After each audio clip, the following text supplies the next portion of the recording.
화장실 들어갈 때와 나올 때가 다르다는 말이 있지요. 돈 꿀 때 다르고 갚을 때 다르다는 말도 있습니다. 개구리 올챙이적 생각 못한다는 말도 있지요. 시간이나 상황의 변화에 따라서 어떤 사람의 모습과 행동이 다르게 변하고 있는 어떤 의미를 표현하는 말들입니다. 물론 어떤 사람들은 이 말들을 통하여서 융통성이라 말하기도 합니다. 험악한 세상을 살아가기 위한 처세술이라고 할 수도 있겠죠. 하지만 아무리 그렇게 포장하고 핑계댄다 할지라도 변하지 않는 사실은 있습니다. 어떤 핑계도 진실성과 신뢰성을 대신할 수는 없다는 것이죠. 무엇보다 어떤 행함의 결과가 있는데 그 결과가 정말 부정적이고 때로는 심각한 고통과 어려움을 일으켰을 때에 그 누구도 그러한 결과에 대한 책임을 지지 않을 때에 이런 말들이 사용되기에 더욱 문제가 됩니다.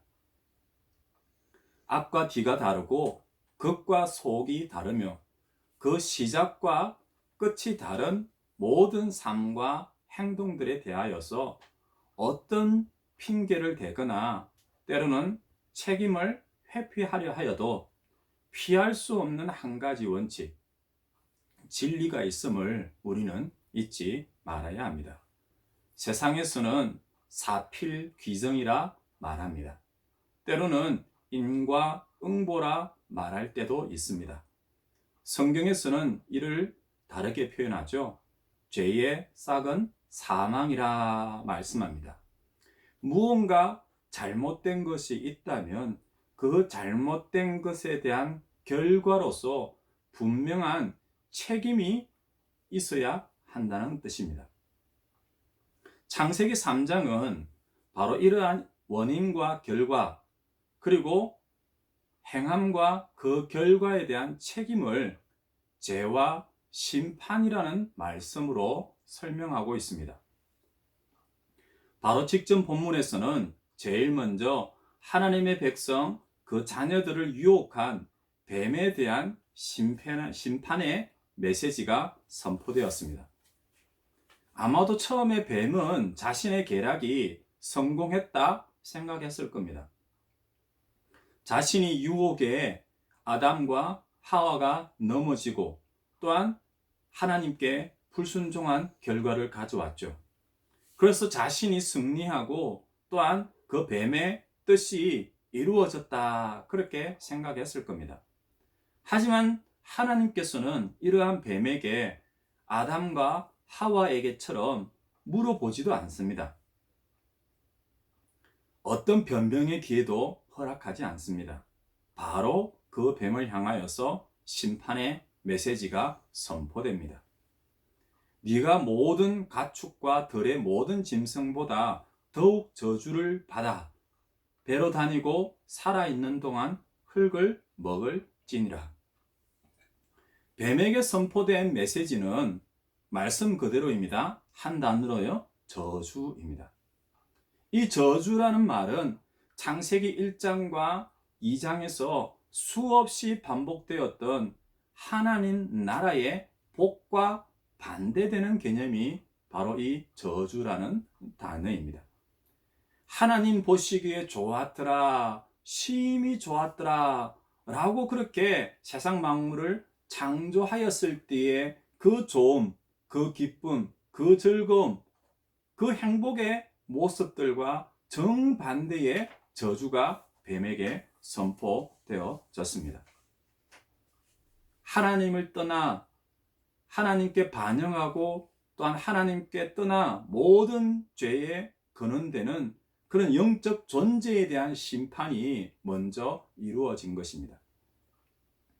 잠깐 하나님의 백성들을 유혹하고 넘어지게 했지만 때로는 승리했다고 그렇게 착각했지만 하나님은 그 사단의 모든 유혹과 또한 권세에 대한 영원한 심판을 선언하십니다. 그리고 여자의 후손 예수 그리스도의 영원한 승리를 선언하시면서 그 뱀을 향한 심판을 마무리하시죠.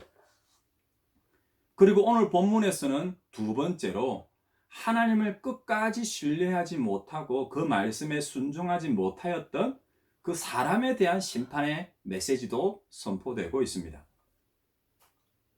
하나님과 그 백성, 그 자녀의 관계를 떠나고 하나님과 같이 되려는 그 욕심을 따라 행동하였던 사람들에 대한 심판이죠. 물론 이 심판은 앞서 나왔던 그 뱀을 향한 심판과는 다르게 나타납니다.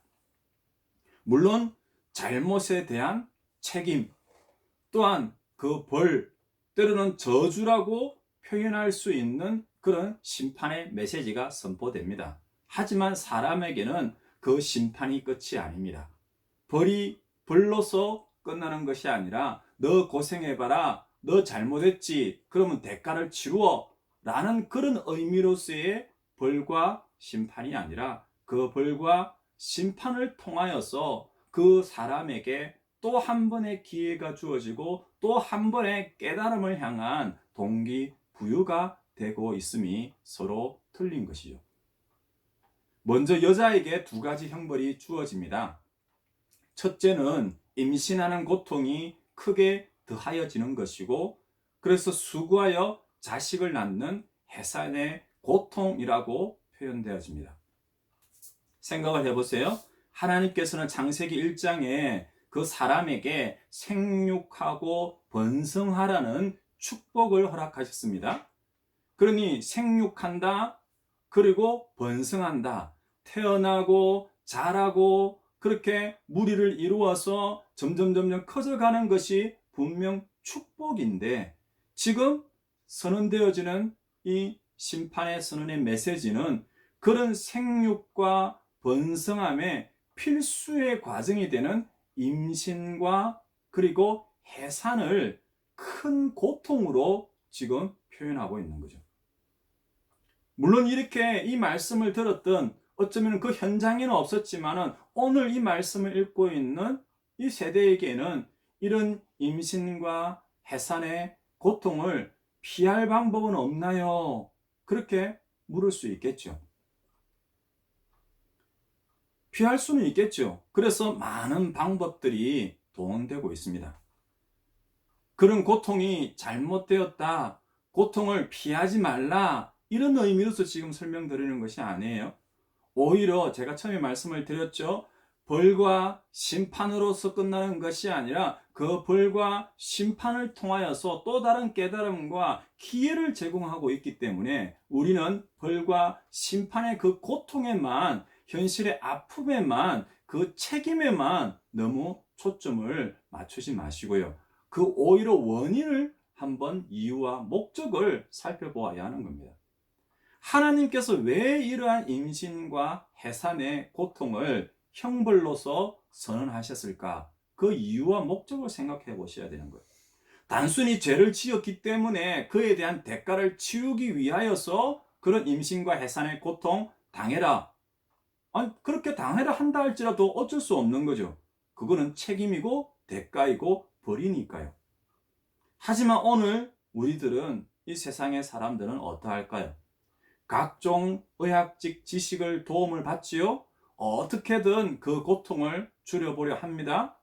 뿐만이 아니죠. 처음부터 아예 그런 고통과 대가를 치르지 않기 위해서 임신하는 것을 거부하기까지조차 합니다. 그런데요, 그 임신과 해산의 고통이 어떻게 해서 나왔다고 했나요? 하나님께 불순종하고 하나님의 뜻에 벗어나서 주어진 벌인데, 그 벌을 벗어나기 위하여서 택한 방법이 뭐예요?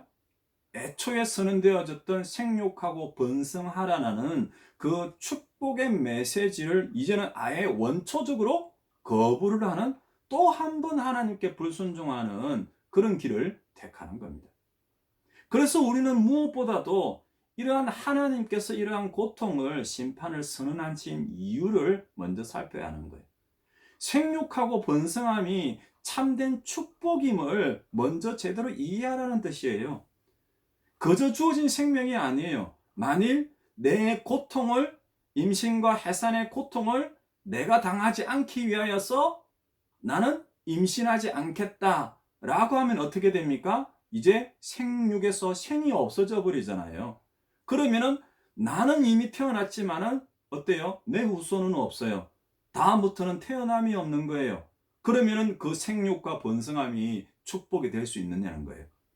그 시간부로 그 삶을 끝으로 더 이상 생육과 번성함은 사라지는 거죠. 그저 주어진 생명이 아니에요. 너무나 당연히 주어진 권리처럼 여겨지는 축복이 아니란 뜻입니다. 그래서 이러한 임신과 고통과 그런 해산의 고통을 통하여서 먼저 우리는 생명의 존귀함을 깨달아야 하는 거예요. 뿐만 아니라 그런 고통들 가운데서도 생명이 태어나고 자라고 번성하는 그 참된 축복의 의미를 우리는 먼저 깨달을 수 있어야 됩니다. 그래서 요한복음 16장 21절은 이렇게 표현합니다. 여자가 해산하게 되면 그 때가 이르렀으므로 근심하나 아기를 낳으면 세상에 사람 난 기쁨으로 말미암아 그 고통을 다시 기억하지 아니하느니라. 두 아들이 있지요. 태어나기 전에 엄마가 엄청난 고통 가운데에서 정말 죽을 것만 같은 온몸의 뼈가 다 으스러지고 분리되었다, 해체되었다, 다시 어긋맞는 그런 과정을 통하여서 아들이 태어났습니다. 그런데요, 아들이 태어나는 그 순간 엄마나 아빠는 그 아들 생명이 태어남으로 인하여서 조금 전까지 그렇게 힘들고 아팠던 것들 다 잊어버릴 정도로 그 새 생명의 탄생이 축복임을 깨닫는 거예요. 그러니 이러한 임신의 고통이 있고 해산의 고통이 있지만 그 고통 속에서도 생명을 주시는 그 기쁨을 깨닫고 또한 그러한 고통 속에서 새 생명의 태어남을 통하여 이전의 모든 고통을 잊게 하시는 분이 또한 하나님이심을 잊지 말라는 뜻입니다.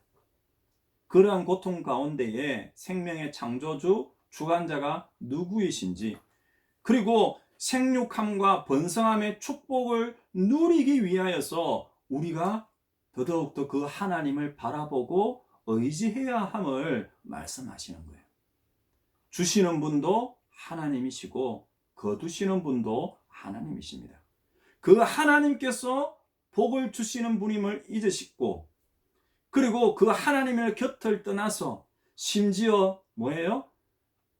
이미 행하였던 그 죄악에 대한 형벌이 그 고통마저 피하려고 사람의 지혜와 모든 방법으로 어떻게든 다르게 한번 생육해 보려고 다르게 번성해 보려고 하는 그 모든 방법들이 어쩌면요 더욱더 큰 하나님을 향한 죄악으로 나타나고 있는 것이 오늘 우리가 살아가고 있는 이 시대의 현실이라는 거예요.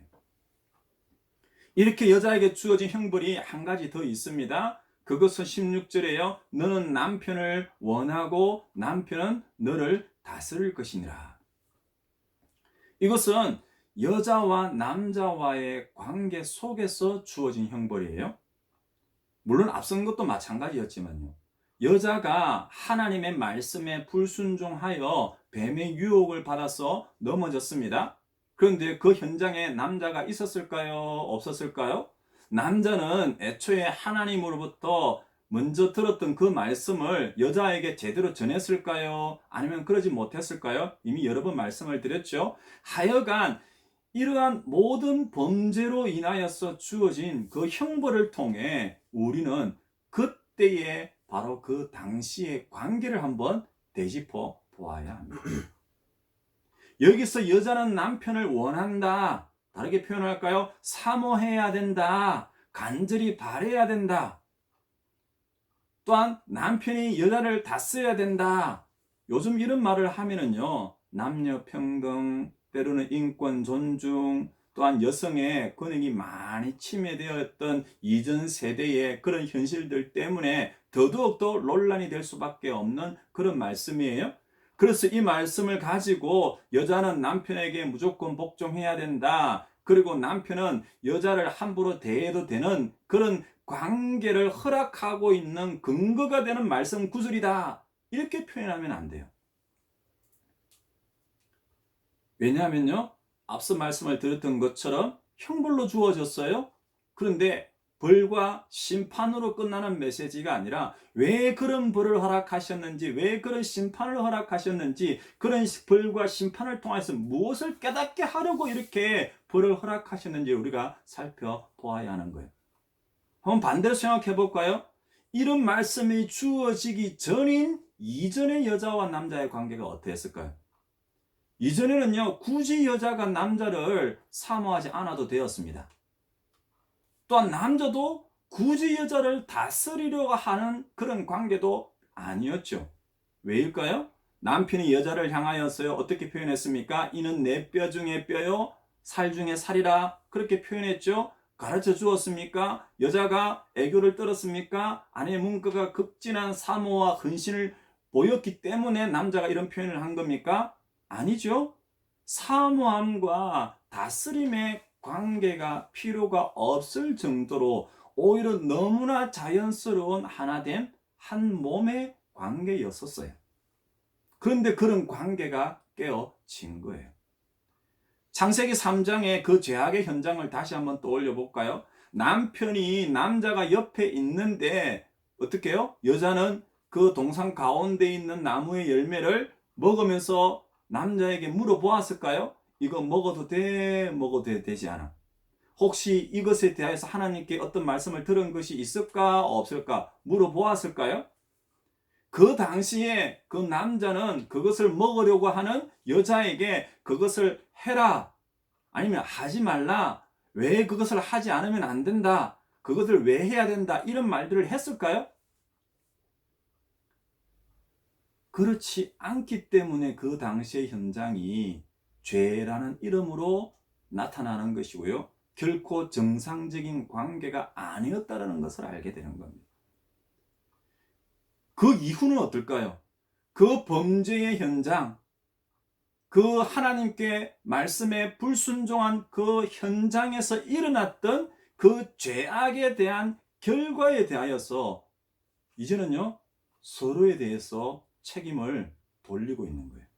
나는 잘못이 없어. 남자가 나한테 가르쳐 주지 않았어. 남자가 나를 만류하지 않았어. 아니, 여자가 나를 유혹하였어. 아니, 뱀이 나를 유혹하였어. 이처럼 서로에게 책임을 돌리고 회피하고 있어요. 둘 사이에 사모함이나 다스림이라는 말이 끼어들 수 없을 정도로 너무나 자연스러웠던 그런 하나의 관계가 이제 완전히 깨어져 버린 거예요. 그래서 그런 죄에 대한 형벌로서 어느 정도의 강제성이라는 것이 주어진 겁니다. 강제성이라기보다는 앞서 말씀을 드렸던 첫 번째 뭐였죠? 생육하고 번성함에 대하여서 임신과 해산의 고통이 동반되었던 것처럼 아내가 남편을 원하지 않고 사모하지 않는다면 그 가정이, 그 부부 관계가 때로는요, 임신과 그리고 생육하고 번성함 자체가 있을 수가 없는 거예요. 아내가 남편을 사모하지 않는다고요? 아내가 남편을 원하지 않는다고요? 당신 저리 가! 라는 표현을 한다고요? 그런데 어떻게 하나가 될 수 있고 한 몸이 될 수 있고 그곳에서 임신이 될 수 있고 해산이 될 수 있고 그곳에서 어떻게 생육과 번성함과 하나됨의 그런 가정이 이루어질 수 있겠느냐는 거예요. 또 한편으로는요, 아내가 남편의 다스림을 받지 않는다면 반대로 말하면요, 이제는 거꾸로예요. 남편이 또 한 번 그 믿음의 가정, 하나됨의 가정에서 그 가장으로 온전히 다스리지 않는다면 어떤 일이 일어날까요? 바로 그 범죄의 현장처럼 먹지 마. 하나님께서 나에게 이런 말씀을 먼저 주셨어. 그 말씀을 어기는 것은 범죄야. 이런 것처럼 그 하나님의 뜻을 따라서 그 다스림이 그 가정에 없다면 그 관계와 가정은 또 한 번 온전해질 수 없는 거예요. 돕는 배필로 서로 협력하여서 한 몸이 되어 하나님의 뜻을 이루는 그런 부부의 관계가 욕심으로 인하여서, 불신으로 인하여서, 이기심으로 인하여서 완전히 깨어졌습니다. 그러니 다시금 한 몸이 되고 돕는 배필, 믿음의 가정을 통하여서 하나님의 뜻을 이루기 원하여서는 최소한의 안정장치가 필요한데, 그것이 어느 정도의 강제성을 띠는 사모함이고 다스림이라는 그런 단어로 표현되어지는 거예요. 그런데요, 또 여기서 또 오해하지 마십시오. 이것이 1차적인 목적이라고 하지만은요, 때로는 이것이 부차적인 목적이 될 수가 있어요. 왜요? 더 중요한 근본의 이유와 목적이 있기 때문에. 앞에서도 말씀을 드렸죠. 임신과 해산의 고통을 벌러서 허락하신 이유와 목적이요, 마찬가지입니다. 어느 정도의 강제성을 가지고 아내가 남편을 사모하게 하고 또한 남편의 다스림을 받게 만들었던 그것이 벌이 되는 이유와 또한 근본적인 목적이 무엇이냐는 거예요. 한 번 더 설명할까요? 임신의 고통과 해산의 고통 속에서도 생명을 주시는 분이 하나님이시고, 그 생명의 태어남과 기쁨이 참된 하나님의 축복임을 깨닫게 하는 것이 첫 번째 이유와 목적이었죠. 두 번째는요, 그 가운데서도 하나님을 잊지 말라는 거예요. 아내가 남편을 사모하고 남편의 다스림을 받는 것처럼 아내와 남편 모두 하나님을 사모하는 그런 관계여야 된다는 거예요.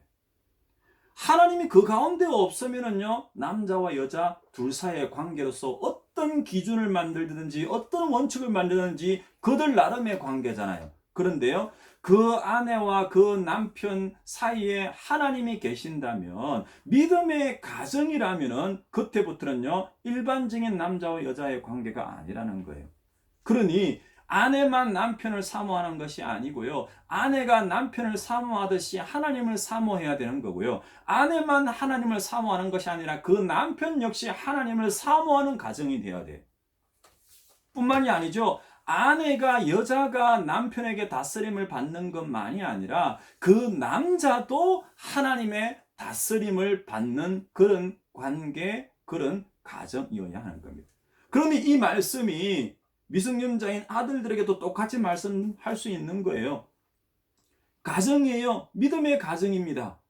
어린 자녀가 부모의 다스림을 받는 것, 아니 그 부모의 다스림을 받는 근본적인 이유가 어디에 있어요? 하나님께서 그 부모를 통하여서 생명이 나게 하셨고, 그 부모를 통하여서 하나님의 말씀과 믿음의 가르침이 주어지기 때문에 그 부모의 다스림을 받는 거예요. 하지만 더 근본적인 이유는 어디라고요? 그 부모의 다스림을 받는 것처럼 아들들도요, 하나님의 다스림을 받는다는 것을 잊지 말아야 하는 거예요. 아내가 남편을 사모하는 것처럼 남편도 하나님을 사모하는 것처럼 두 아들도 믿음의 가정이라는 테두리 안에서는요, 하나님을 사모해야 돼요. 그때부터 이 가정이 진짜 믿음의 가정이 되는 거예요. 그리고 주님의 몸된 교회가 되는 거죠. 개척교회를 가정에서부터 시작을 했습니다. 어쩌면은 이 가정에 가장 필요한 것이 바로 이러한 하나님을 향한 사모함이고, 또한 이 교회에 가장 근본적으로 필요한 것이 바로 목사도 아니고요, 아빠도 아니고요, 남편도 아니고요, 하나님의 다스림을 받는 그런 주님의 몸된 교회여야 한다는 거죠. 그래서 이 말씀은 단순히 여자에게 잘못에 대한 형벌로서 주어진 두 가지의 심판, 이렇게 끝낼 수는 없습니다. 믿음의 가정에 죄로 말미암아 깨어진 그 관계를 다시금 회복하고, 이전처럼 그렇게 너무나도 자연스러운 하나됨, 한 몸의 관계가 이루어져서 그 가정을 통하여서 하나님의 뜻인 생명과 번성함의 축복을 누릴 수 있는 그런 새로운 기회가 이 형벌과 심판의 메시지 가운데 포함되어져 있습니다. 지난 시간들을 돌아보십시오. 오늘 우리들이 각자가 무엇을 놓치고 있는지요? 저는 두 가지로 말씀을 드리고 싶습니다. 첫 번째요, 바로 하나님을 사모하는 여러분들 되시기를 바랍니다. 두 번째요, 하나님의 다스림, 그 하나님의 말씀에 순종함으로 세워지는 그런 믿음의 삶, 믿음의 가정이 되시기를 바랍니다.